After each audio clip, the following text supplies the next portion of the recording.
SBR Forum's Super Bowl coverage is sponsored by DraftKings. Welcome to SBR Forum Videos. I'm Peter Loshak. We are concluding our Super Bowl 47 coverage here at SBR Forum Videos with a call with Joe Duffy from OffshoreInsiders.com. Joe, of course, did our opening lines analysis 2 weeks ago when the lines first came out. It's Thursday right now, or no, it's Friday. It's Friday right now, so kickoff is 2 days away. Joe, thanks for being here with us once again.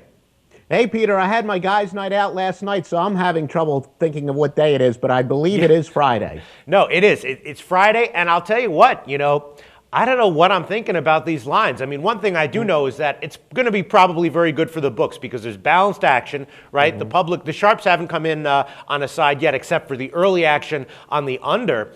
My initial leans was towards the over, but I've talked with the guy from DSI, and he told me that all the sharp prop action he got was action that's correlated with the under. So I'm not sure what I'm thinking. I guess right now the only thing I'm thinking is that it's going to be a close game. So maybe betting on all the props that tie in with a close game, like that there will be a lead change in the second half, and that know that the team scores first wins the game. But right now, I don't know what I'm thinking. What do you think? What are your thoughts right now, Friday before the Super Bowl?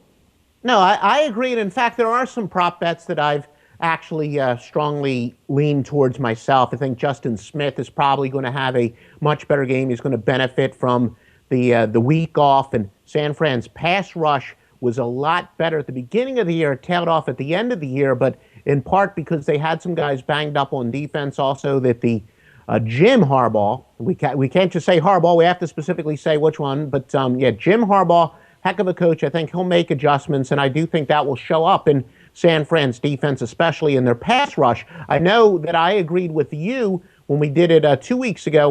My initial hunch was leaning more towards the over, and I still lean towards the over, but I have to admit that as I've done more and more research, I can see a lot of strong arguments that are made for the under, but all in all, still going to probably also go with the favorite, and I'm generally an underdog and under better, but this case, I might go with what the public generally does, go with the favorite and the over, because the 49ers are the best team in the NFL. Obviously, Baltimore has had their share of good fortune in getting here. That crazy ending to the Denver game where John Fox, really some questionable play calling and that horrible blown coverage at the end of the game. In addition, Baltimore had that crazy win during the regular season where they beat San Diego. They had the ball 4th and 29, converted on that, and then won in overtime. But San Fran, their record is pretty valid. So they are the better team. 3.5 is still a decent number of points to be laying on a neutral field for sure. But right now, all things seem to point towards the favorite and the over, at least from my standpoint. Yeah, I got to tell you what. Well, first of all, I can tell you that when I did talk to Brent from DSI, he did tell me that he got early sharp action on the San Francisco money line at minus 175. So take that for what it's worth. I got to say, though, I'm agreeing with you. I'm kind of liking the over minus at 47. And if I had to take a bet on the side, I think I would take San Francisco probably on the money line.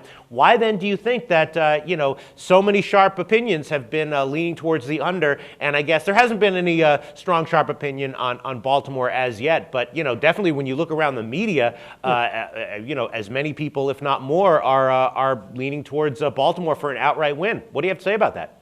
Yeah, I'm not really shocked at either one. As I said, a lot of arguments can be made for the under. First of all, Baltimore's defense is clearly improved with Ray Lewis back in it. San Francisco, the way they play their coverage, they don't give up the big play. They have a very solid defense that is not vulnerable to the long bomb. Obviously, Kaepernick is starting only his 10th game, so there are going to be some people who think that he might get rattled. Baltimore's got that great power running game, and you talk about who is the week off going to benefit which players. Certainly, Baltimore's 1-2 punch at running back, where they have two physical running backs led by Ray Rice. They could also benefit from the week off. So I fully understand all the arguments that are in favor of the under, but all in all, because Baltimore's overall defensive numbers have been so-so, both teams have some firepower, and as we said, San Fran's offensive numbers are a little bit deceptive because they're better with Colin Kaepernick, who's especially been using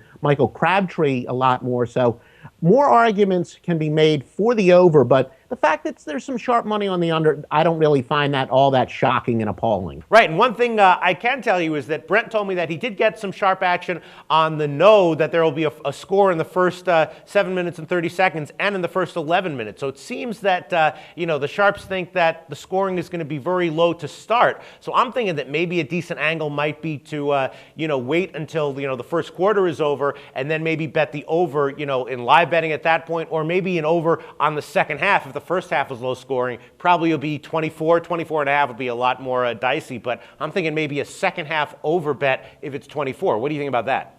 No, I can certainly, both coaches are excellent coaches, and I can certainly see them both making the halftime adjustments where you're right. If it is a low-scoring first half, maybe bet the over in the second half and vice versa. If it's a high-scoring, bet the under in the second half. And yeah, a lot of the matchups that I've seen, I've always said that Scouts Inc. is probably my favorite place where I go as far as to see where the quote-unquote experts say that the mismatches are. And they say that they believe that San Fran's really going to use Vernon Davis. He matches up very well against the linebackers, where they do believe that Vernon Davis will have a big game. And obviously, that'll be more of a nickel and dime thing where he'll be a safety valve and march down the field.